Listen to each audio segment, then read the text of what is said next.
Jungle. Selamat malam minggu. Malam minggu ya? Sekarang malam minggu ini malam mingguannya kita ngobrol. Udah nggak ada bedanya ya. Kita terusin ngobrol-ngobrol soal electric vehicles ya. Iya, ini seru nih. Tapi kan tetap dalam koridor kita tidak akan berbicara mengenai hal-hal electric vehicles yang berkelanjutan, tapi lebih kepada bagaimana dari electric vehicles ini, limbah-limbah electric vehicles ini bisa tertangani atau bisa ditangani atau memang sudah punya strategi penanganannya. Kita ambil contoh dari Cina ya, Om Inom ya. Karena memang Cina dari dulu sudah mulai, mereka lebih duluan electric vehicles. Iya, betul. Di bagian akhir kita bahas itu. Tapi ada sih cuplikan dikit tentang ya strategi ekonominya sih ada ya, satu slide kita bahas. Sama ini self-driving car. Nah, Oke, dimulai aja Om. Apa ini Om? kita refresh dikit. Electric vehicle yang pertama kan tentang bagaimana negara-negara di dunia itu memang sudah pada plan phase Ya, out. sebentar ini kita ngobrolin soal electric vehicles yang keberapa ini Om? Ini yang kelima. Ini yang kelima ya, luar biasa. Udah 5 kali ngobrolin kita. Iya. Terus Om? Mau nyusul plastik nih, plastik udah sampai 7. Terus di yang electric vehicle kedua ada misteri. Ya, nanti ikutin aja di misteri yang sebenarnya tahun 90-an itu udah canggih tuh General Electric punya electric vehicle, tapi rame-rame ditarik, dibunuh sendiri. Nah, apa ceritanya di belakang itu? Yang seri ketiga ada cerita misterius lagi nih. Ini ada kematian siapa namanya? Ya, penemu itulah hidrogen car. Matinya gara-gara minum jus di kafe. Misterius juga. Nah, ini agak mencerahkan nih yang keempat ini ya rekomendasi ahli life cycle assessment kita ya switching aja gitu kan, dia bilang kalau pembangkitnya masih pada batu bara tapi ya batu baranya masih bisa di mitigasi lah dengan uh, ultra super critical gitu ya supaya mengurangi emisi karbon. Nah, yang kelima ini ya kita mulai dengan, nah kita udah ngomong karena ini nanti berikutnya ada tayangan tentang renewable energy nih. Ada bedanya sama sustainable energy. Nah, Om, sebetulnya electric vehicles ini sudah dimulai di New York ya. Kita sempat tayangin satu foto mengenai yang tahun 19 bis elektrik di New York tahun 1904. Mobil listrik. Ya, sudah ada sebetulnya. Jadi sebetulnya Cina tidak memulai duluan, malah Amerika duluan ya Om. Iya. Hanya mungkin perkembangannya itu sangat cepat kemudian di Cina gitu. Tadi saya dapat bahan juga tentang kereta listrik. Kereta listrik 1973 Amerika juga udah duluan. Ya, makanya. Jadi sebetulnya Amerika sudah lebih dulu gitu. Cuman Cina lebih pesat Betul. perkembangannya gitu.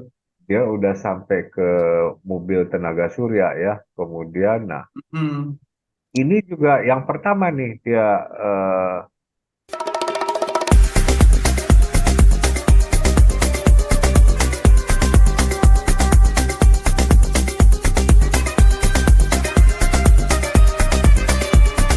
jadi dia bikin solar panel highway dilalui mobil sepanjang 2 km, mobil bus lewat di situ dan dari bahan khusus yang juga kalau musim dingin tuh esnya mudah mencair dan chargingnya juga ini remote. Langsung.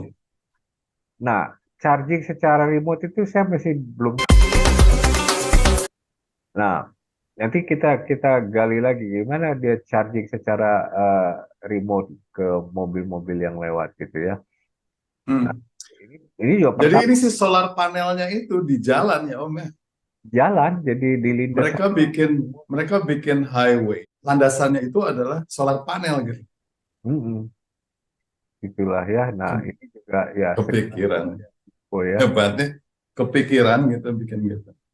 kepikiran ya. Ya, kita juga kan narasumber kita bilang lebih bagus kalau sekian persen renewable energy ya sumber listrik kita. Mm-mm. Ini juga waktu sebelumnya udah nanya kan, udah mempertanyakan kenapa nggak solar panel ya di charging station. Nah, Iya, ini sekilas saja tentang bagaimana eh, Cina itu bisa nyusul padahal semuanya yang mulai juga Amerika gitu ya. atau Eh, negara lainnya. ya tahu kalau solar panel itu Jerman yang mulai Ya, Amerika, tapi kemudian yang sempat jadi market leader Jerman, kemudian disusul lagi sama Cina. So, NIO is one of the top mm-mm. three EV companies in China. 2 years after it was listed on NASDAQ in 2018, it was on the verge of bankruptcy. Now, at this point, the local government of Hefei convinced it to move its headquarters there. The local government injected $1 billion in exchange for a 25% stake, arranged more loans for the company, and most importantly, organized an entire supply chain around NIO. It took only a year before NIO's production grew by 81%. Nah, intinya salah satu kota ya.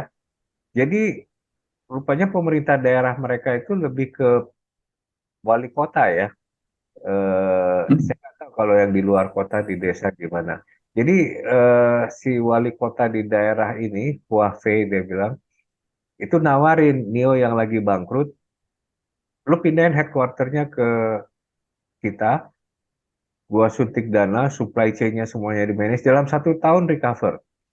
Nah, makanya Mm. nanti kita juga ada nerangin tentang self-driving car karena dalam 1 tahun recover, kemudian balik modal si pemerintah kota itu, terus dan dia tahun 2022 udah bisa launch self-driving car si Nio. Mm.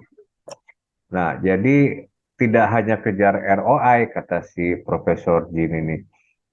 Bayangin multiplier efeknya, tenaga kerja, ada Silicon Valley baru di kota tersebut, pemasukan pajak, dan ekonomi lemahnya pun ikut berkembang di sekitarnya ya. Mm. Yang mereka sebut the mayor economy. Jadi ya politically centralized, tapi punya kewenangan mau invest kemana silakan gitu di pemda-pemdanya yang disebut mayor ya, jadi wali kota ya. Mm. Sebetulnya ini juga ada informasi. Industri otomotif Cina sendiri itu sebetulnya mulainya dengan joint venture dengan VW tahun 93. Dan Mm. dia kembangin sendiri gitu. Joint venture Mm. tahun 93. Nah, begitulah. Nah, kemudian karena NIO juga akhirnya launch self-driving car, di sini kita perlu nerangin nih teman-teman. Self-driving car itu ada 5 level. Yang pertama itu driver assistance. Jadi ya mengemudinya dibantu ya, misalnya otomatis ya, ya ini banyak ya, transmisinya otomatis, di setirnya juga banyak hal otomatis yang tinggal ceklak-ceklik gitu, bahkan bisa ada sound response segala macam ya. Jadi pengemudinya yang di assist. Level 2 itu partial driving automation. Udah nggak nginjek gas, nggak nginjek rem nih, bahkan nggak nginjek setir, nggak pegang setir. Mm. Tapi tetap ada orang yang duduk di eh, apa itu di kokpit atau di ruang kemudi ya. Kemudi tetap harus ada yang duduk, tetap mengawasi, matanya mengawasi, cuma sekali-sekali aja Mm. dipegang. Ini mungkin yang Tesla yang banyak itu sekarang mungkin sampai di level ini nih. Kita Nah, pernah juga kasih kasih informasi tayangan iklan salah satu mobil mewah terkenal ya Om, yang iklannya itu ketemu kuntilanak. oh iya iya itu seru tuh ya itu kelihatannya waktu memutar lagi iklannya saya sendiri merinding itu kuntilanaknya serem beneran. Tapi bahkan kuntilanak aja takut sama mobilnya itu karena memang nggak ada supirnya. Kan nggak ada supirnya. Nah itu level 3, level 4 itu. Nah jadi gini, Level 4 ya. Nah, conditional driving automation. Jadi tetap perlu duduk di ruang kemudi, tapi boleh tidur atau boleh sambil gadgetan. Udah nggak perlu Hmm. ngawasi jalan segala macam gitu ya. Nah, nah level 4 itu yang ditemuin sama si kuntilanak ini benar-benar bisa tidur. Ya, jadi Hmm. eh, atau mungkin malah level 5 ya. Ya, ini kan masih ada Ini masih ada orangnya walaupun dia tiduran. orangnya walaupun dia tiduran. Jadi yang ditemukan sama kuntilanak itu Udah level 5. jadi benar-benar cuma jadi passenger, nggak ada orang perlu duduk di belakang kemudi gitu. Nah, Ya, ya. ya itu yang ditemuin pun. Ngomong-ngomong, di pasar kan sekarang level 1 sama level 2 lah, yang ada level 1 itu yang udah banyak di jalan lah ya. Hmm. Level 1 itu yang ya di Car of the Year sih Hyundai gitu ya. Ya mungkin karena udah banyak di pasar aja ya. Jadi walaupun Cina Dan ini semua electric vehicles ya, Om. electric vehicle, ini saya sering ketemu ini di Ya kan? jalan Hyundai ini sampai di daerah Jakarta Pusat lagi meeting juga berseliweran tuh Hyundai Ioniq ini dia ininya Car of the Year-nya ya. Kemudian Hmm. nah sekarang kita masuk ke masalah limbahnya ya. Dia sadar, dia kan gila berapa juta waktu di sebelumnya kan kita itu berapa puluh ribu gitu, Cina itu Ratus ribu, Om, mereka sudah. udah jutaan. Kalau termasuk motor ya, termasuk sepeda, Mereka sudah juta. termasuk sepeda Ya, motor udah jutaan mereka. sudah berjuta. 300 juta termasuk sepeda listrik. Kalau mobil listriknya aja di atas 1 juta kalau nggak salah ya. Jadi mereka udah gila paling banyak. Dan mereka sadar Hmm. AB3-nya ini masalah gitu ya. 20.020 aja ada 200.000 ton. Tahun Hmm. 2005 udah diprediksi 780.000 ton. Nah, berbasis EPR law yang 780. eh, tahun 2018 ada Kementerian MIIT mereka sebut ya, Kementerian Industri dan Information Technology. Itulah yang diperintahkan untuk mengatur dan meregulasi supply chain baterai bekas dan proses recycle-nya. Jadi berbasis EPR law. Nah, intinya ada dua level industri kan, yang bikin baterai sama yang bikin mobilnya. Hmm. Yang punya kewajiban. Kalau ngumpulin baterai bekasnya, tanggung jawab pabrik mobilnya, pabrik mobil listrik. Nah, kewajiban pabrik baterainya apa? Kewajibannya dia mulai dari mendesain baterai yang mudah di break up, ya, mudah dicopot-copot, kemudian mudah dipilah karena kan berbagai komponen yang mau di recycle-nya. Hmm. Kemudian dismantle istilahnya ya, mudah di dismantle dan ngajarin eh, pabrik mobilnya bagaimana cara mendismantelnya gitu ya, dan memilah berdasarkan komponen-komponen bahan dasarnya. Jadi dibikin guidance ya, Mendismantle itu mencopot baterai, ya mencopot, melepas baterai. melepas-lepasin yang udah baterai bekas itu dilepas-lepasin dan dipilah-pilah berdasarkan Dan komponen. dipilah ya. Itu Om, harus di, tolong Om, EPR law di ini kan sedikit Om. oh ya, extended producer responsibility ya. Jadi kita Ya. sudah punya yang dikeluarkan KLHK tahun 2017 kalau nggak salah ya, kita untuk terkait kemasan plastik. Ya, kemasan plastik di China sudah lama. Dia sudah punya EPR law untuk produsen ini nih. Dan Hmm. atur Jadi ya, EPR law itu adalah ya aturan yang mengatur. produsen untuk bertanggung jawab terhadap dampak dari produksinya dia. Hmm. Kemasan plastik ya dampaknya kita tahu, kita udah bahas banyak di sipol plastik. Ya. Ya, nah, industri mobil listrik sama baterai mobil listrik ini semuanya juga punya dampak. Nah, itu diatur, mereka jangan lepas tangan gitu. Jadi benar-benar dipegang lehernya gitu ya.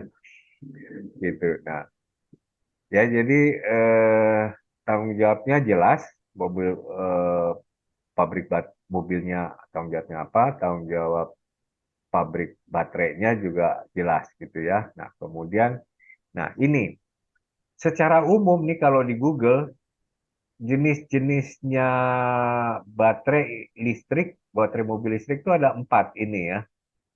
Tapi saya cari-cari persamaannya di Cina, dia agak beda dikit gitu. Hmm. Cina ini ada 2 macam. Satu Hmm. NMC, itu ternyata juga nggak sama persis dengan nickel metal hybrid hydrate ya. Ini nickel manganese cobalt. Hmm. Dan ini mayoritas di Cina tuh pakai yang ini, nickel manganese cobalt. Jadi agak beda dengan yang kita temukan di Google yang umumnya dipakai di dunia. Kemudian lithium iron, nah ini juga lithium ion ini yang banyak di dunia Hmm. mayoritas, tapi yang di Cina itu lithium iron. Sampai saya double check lagi, ini iron bukan ion gitu, pakai fosfat dan Hmm. baterai. Nah itu cuma 30%. Nah, Hmm. mari kita pilah. Uniknya Om, uniknya eh, kendaraan-kendaraan listrik yang dia ekspor keluar Cina itu menggunakan lithium ion batteries itu. Oh, oke, yang mayoritas di dunia ini ya. Ya, jadi paling tidak itu yang saya ketahui ya, karena waktu itu ada beberapa produsen bis listrik dari Cina Hmm. presentasi demikian, mereka katakan bahwa baterainya ini adalah lithium ion batteries yang memang kompatibel untuk negara-negara. Ya, jadi untuk ekspor Kebanyakan gitu. dia ngikutin pasar Mm-mm. yang ada di dunia, tapi Iya, i- untuk kebutuhan dalam negerinya mereka tidak menggunakan itu. untuk dalam negeri dia mempertimbangkan kemungkinan recycle-nya mungkin atau dengan Bisa jadi. Mungkin baterai. ya mungkin kita perlu cari lebih lebih cari tahu lebih lebih jauh lah apa Kenapa? beda antara jenis-jenis baterai ini ya. Dan mayoritas atau hampir 70% ini kan yang NMC nih, nikel manganese cobalt. Yang NMC Mm-mm. ini itu juga recycle-nya udah dikembangkan sebelumnya malah oleh Sony. Jadi, Mm. eh, nah, umumnya yang di recycle adalah katodenya. Katode ini kalau dari segi bobot cuma 4%, tapi dari nilai, dari harga barang bekasnya, itu nilainya 60% dari nilai sampah baterai. Mm. Jadi, itu yang dia utamakan bisa di recycle dan itu oleh Sony sebelumnya udah dikembangkan. Makanya dia Mm. pakai itu yang mudah. Nah, ini mayoritas baterainya dia pakai ini. Yang Mm. satu lagi yang lithium iron itu 30%. Relatif lebih sulit katanya,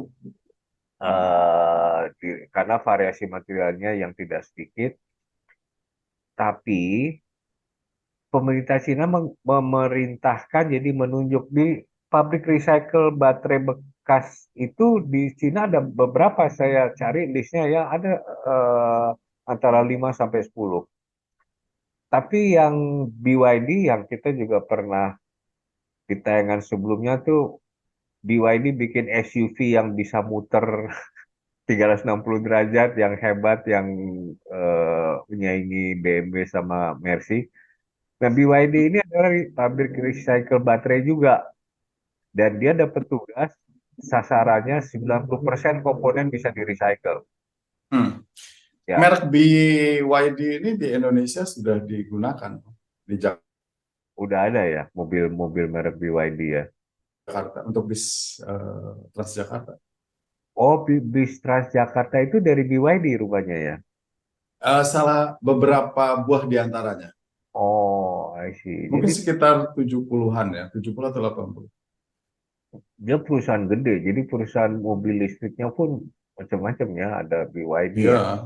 Tadi dan yang sudah lama mengincar market Indonesia sejak dari zamannya gas. Mereka kita pernah pakai gas sudah di Indonesia. Transjakarta terus diganti listrik ya. Ada Hmm. juga yang pernah bangkrut tahun 2018 tapi 2021 bahkan 2022 udah bikin bikin self driving car. Ada Mm-mm. banyak merek di sana. Nah, BYD ini yang punya sasaran harus sampai 90 derajat, 90% yang bisa di recycle. Jadi, nah, kemudian baterai bekasnya di Cina juga sudah ada upaya pemerintah. Jadi mereka kan juga kembangkan solar panel segala macam. Nah, itu kan juga pakai baterai. Nah, jadi ada reuse. Jadi recycle dan reuse.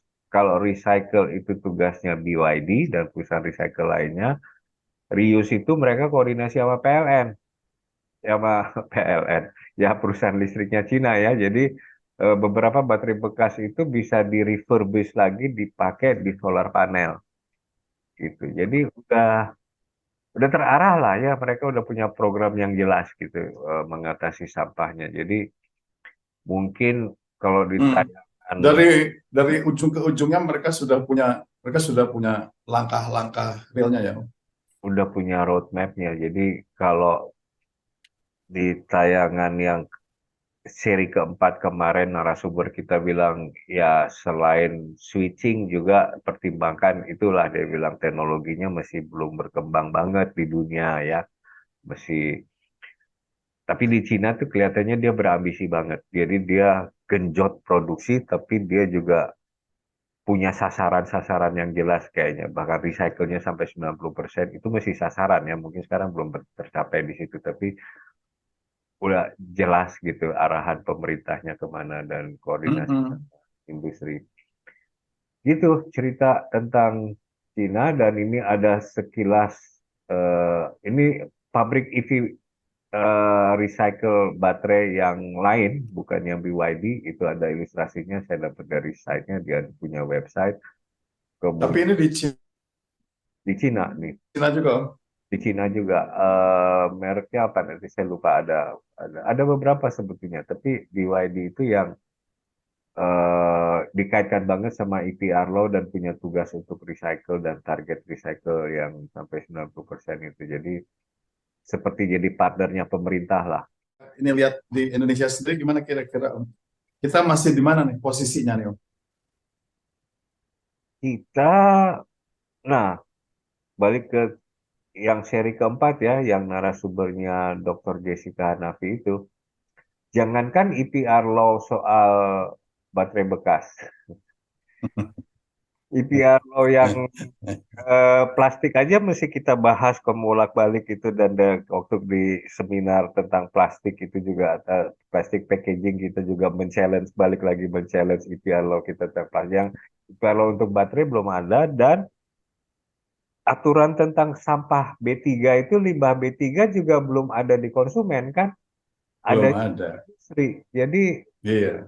legal framework untuk konsumennya belum siap apalagi EPR law-nya untuk Hmm. baterai, pabrik baterai. Sedangkan kita ngundang para investor untuk ya mungkin belum saatnya kali ya kita bikin aturan-aturan yang ketat kali ya. Kenapa? Karena kita masih ngundang investor nih. Ayo bikin baterainya di sini, bikin pabrik baterai di sini. Kita punya nikel banyak gitu kan. Nanti kalau udah mulai pabrik baterainya mulai berproduksi baru keluar IPR lo kali gitu ya. Tapi sekarang belum dikeluarin kali, memang sengaja kali. Kalau awal-awal ngundang investor udah dikasih pagar-pagar, investornya maju mundur kali. Nggak Mungkin. pada datang, nggak jadi datang. Tapi oke lah Atau kalau memang kebiasaan kita belum belakangan ada korban soalnya mungkin. kalau udah Nanti kalau sudah kalau sudah ada isu, sudah ada masalah, baru kita bikin aturan. Karena sudah ada kasusnya. Kalau belum ada kasusnya, iya. masih lama dong. Ngapain diobrolin sekarang gitu. Oke, kalau isi baterai bekas mobil listrik mungkin belum ada kasusnya, tapi kalau baterai bekas yang macam-macam nih, yang dari HP, Ya, baterai yang jam segala macam, benar, itu kan 5B3. Nah, itu benar. udah beratus-ratus ribu, udah juta ton kali itu yang kita buang tuh dan numpuk di landfill kan dan ikut dipilah. Iya. Padahal itu limbah B3 tuh, makanya waktu Mm-mm. katakan para pemulung itu punya risiko eh, kerja di toxic area loh itu karena banyak limbah B3 dan segala macam dan limbah macam-macam di Mm-mm. situ kan. Itu belum kita atur. Nah, kalau itu kan udah boleh dipikirin lah kalau untuk konsumen. kenapa eh, aturan limbah B3 belum ada di konsumen, padahal udah banyak baterai kita buang gitu. Nah, kan sekalian. Ya, Jadi kalau mau sekalian bikin limbah B3, aturan tentang limbah B3 sekalian juga untuk EV baterai disiapin untuk ya, konsumennya ya. Kalau untuk ke produsennya mesti hati-hati, oke, karena masih ngundang investor, tapi ke konsumennya dong. Bukan cuma EV baterai, baterai macam-macam udah banyak tuh kita buang. Ingat nggak handphone yang ya. pertama Rakal, yang Hmm. segede tas? Bukan Dikit handphone dulu namanya, mobile. Betul, mobile betul-betul phone. mobile phone itu. Itu kan baterainya keabrek di apa PT Cashbox Iya. juga. Oh, jadi mungkin akhir dari obrolan kita ini yang kita sampaikan adalah bisa jadi acuan lah, khususnya para pembuat kebijakan, pembuat peraturan dan perundang-undangan gitu, bahwa ini harus juga segera dipikirkan gitu. Karena kalau enggak, yang dirugikan siapa? Masyarakat lagi gitu. Seperti hanya limbah baterai itu gitu, nggak dibikin aturannya, ya sebetulnya yang paling rugi adalah masyarakat di di di ya di masyarakat gitu ruginya. Mereka tidak paham betul. Ya kan boro-boro nanganin ya gitu. Limbah B3 aja menurut saya belum belum semua orang tahu gitu. Apa itu limbah B3? Kok tiba-tiba ada limbah B3 gitu. Jadi masih panjang lah PR-nya, tapi harus sudah difikirkan menurut saya dari sekarang gitu ya Om ya, dari tayangan kita ini gitu. Dan menarik Om tadi disampaikan tentang APR tadi gitu. Di Cina dari tayangan kita sudah siapkan itu gitu. Kita di Indonesia seperti tadi Om Iwan sampaikan, bahkan yang sudah ada EPR-nya sejak beberapa tahun yang lalu mengenai tanggung jawab produsen mengenai plastik saja, itu belum kemana-mana gitu. Hmm, Ya hmm. nggak sih Om? Dan Iya. mungkin kita perlu obrolan itu Om. Kita perlu bikin obrolan itu gitu. Sudah sampai manakah EPR di Indonesia gitu Om? Nah, Menarik nggak tuh? nggak tahu kalau obrolan tadinya saya mau mau angkat ke ya di sosial media sih ya, karena baru dapat bahan tentang kereta listrik gitu. Menarik nggak sih kalau kita angkat tentang kereta listrik? Tapi kalau IPR lo yang kepikir bukan diangkat di tayangan, malah kepikir diseminarin Om. Ya, bisa Loh, jadi, tapi banyak itu kan banget itu salah butuh satu proses lama. Sementara kita kita dalam tanda kutip panas-panasin lah lewat obrolan kita lah. panas-panasin. Kita kita picu kita picu ya pemanggil Kita kipas-kipas sedikit arangnya ini biar agak menjadi bara dan syukur-syukur jadi api gitu sehingga bisa kemudian bisa terlaksana atau bisa dijalankan lah IPR. Itu pengambil Om, kira-kira Om. pengambil kebijakan untuk dikipas-kipas gitu ya. Mungkin gitu ya. Ya baik itu pengambil keputusannya maupun kebijakannya maupun para produsennya gitu. Ingat loh, ini ada ini loh, ingat loh ada ini loh gitu. Dan Iya. kita belum di mana-mana, Dan importirnya kita atau belum kemana-mana, kita masih jalan di tempat. iya, Ya, importirnya di dekat rumah saya aja udah ada dua tuh kan, showroom yang menjajakan mobil listrik tuh. hmm. Jadi nggak jauh dari rumah saya itu mereka mesti kita kipas juga tuh. Iya, sekarang sudah mulai banyak beredar. Saya bahkan sempat ketemu teman yang ngajak bisnis. Gimana kalau kita buka ini aja, eh, bengkel motor di mesin bensin ke listrik. Saya nggak tahu. Tapi itu ada tawaran seperti itu. Jadi mulai merambah ke beberapa tempat model-model bisnis seperti itu. But anyway, kita mungkin sudahi Om obrolan malam ini. Kita ketemu di obrolan yang akan datang lagi. Untuk teman-teman jangan